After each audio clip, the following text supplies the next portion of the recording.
If you are a parent or have a little one in your life, you know that there is just a lot of stress around milestones. And so from the time your baby comes out of the womb, you're just considering, okay, when are they going to start rolling and sitting and crawling and walking? And when will their first words be? And what will they be? And how soon are we going to, get to hear our child's voice? And then when are they going to start doing X, Y, Z? And it becomes all consuming. And we know that 1 in 6 children will have a developmental delay according to the CDC. But from our perspective as pediatric chiropractors, our office is about 75% pediatric, and we see 100 kids a day. We know that that number is actually much higher. I would say closer to 50% of kids are going to have some sort of developmental delay that we are seeing in our office. Actually, in our office more than that, but just in the general population, talking to moms and dads, there is quite a bit of lag between what the CDC is saying and then what we are seeing. So many children now are either skipping crawling, which is so crucial for brain development and coordination, among many other things, or children are really late in their speech. And so by the time that a parent might notice this, because while we're all worried about it, you Google it and you're thinking, okay, is this normal or is this common? Okay, they can have 3 words by 2, but should they have more? This little girl is talking at a year old and signing, and my child is not. Where is the spectrum of normal on that? And so when we start to look at those things, there's really not a clear-cut answer because there is so much gray, and everyone does develop on their own pace and time, but there are certain criteria that do need to be met at a certain pace. And we find that a lot of traditional pediatricians are missing the mark on that sometimes. And so people come to us very frustrated because they go to their doctor and their doctor is saying, oh, no, your kid is right on track. They're just fine. And then they see maybe a nurse practitioner, or they see somebody else, or they kind of go their own route and want to start speech therapy. And that person is saying, oh, this is clearly an issue. Yep, we need to get started right away. And so there is just not much agreement between professions on that. And there also is not much help or unifying together. Like, what is going on? What's the cause? What do we do? And so from our perspective, we know there's a few things that are going to be attributed to having some sort of delay developmentally. So one of those things is going to be understanding that perfect storm. So we talk about it all the time in our office, that perfect storm that can start from preconception. It can start from stress getting or staying pregnant. It can start from stress during your actual pregnancy if something happens to you, or even environmental stress. It can be stress during the labor, and then of course postpartum thereafter.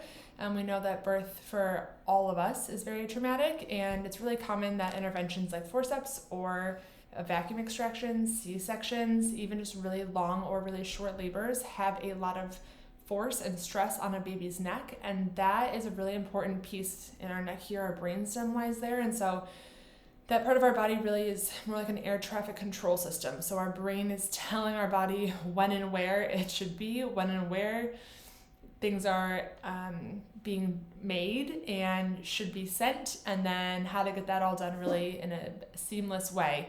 And so when there is a backup in that brainstem, that air traffic control cannot work, and then our body is not going to function.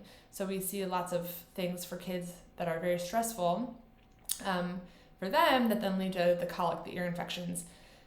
And then that kind of spirals into the next thing. They're never really outgrowing colic. They're never really outgrowing ear infections. That stress is just transforming into something else. You can't get rid of that stress out of the body.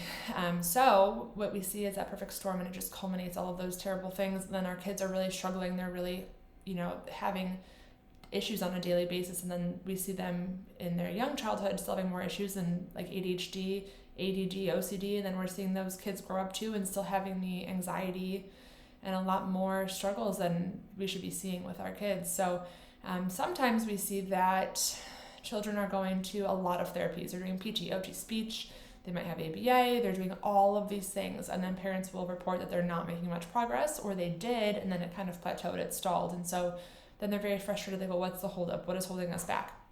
And so we always like to think of it as that the inside of the body, that nervous system, is kind of the foundational piece. And so you can do all these therapies. You can cut out gluten. You can work on, the child's gut if they had antibiotic exposure, which is also a huge issue. We can work on all those little pieces. But if at the foundational level, our nervous system is not healthy or it's not working properly, it's not functioning for us, we're not going to make as much progress with our other therapies, and we're not going to see as much progress with any of the things that parents are trying. So when we're talking about a child who might be a little bit delayed in walking or speech, then we are looking at the whole picture. So is their body healthy enough to see changes from doing things like PT/OT speech? And if not, then we know that chiropractic from a pediatric chiropractor is the first foundational piece that should be put in place. And then parents will report they see way bigger wins for their kids. We actually work really closely with a lot of the PTs, OTs in our area, and we've been reported to, that it's funny for them to see children who are under our care next to a child with the exact same diagnosis, same kind of time frame, same age, who's not under chiropractic care, and the difference in how fast that child will progress because they are under chiropractic care and their body is so much more equipped. Their body is able to thrive. Our whole goal is for all of us is to reach our potential. And so when children are struggling already with some kind of delay, they need just a little bit of extra help, and we need to provide that foundational piece for them to really kind of push their body forward into that next level to get them to succeed in life and get where they need to be. So if it sounds like your child, if you're sitting at home Googling, when should my child XYZ, might be a really good thing for you to look into pediatric chiropractic and see if it's something that would help you and your family. And we look forward to hearing from you.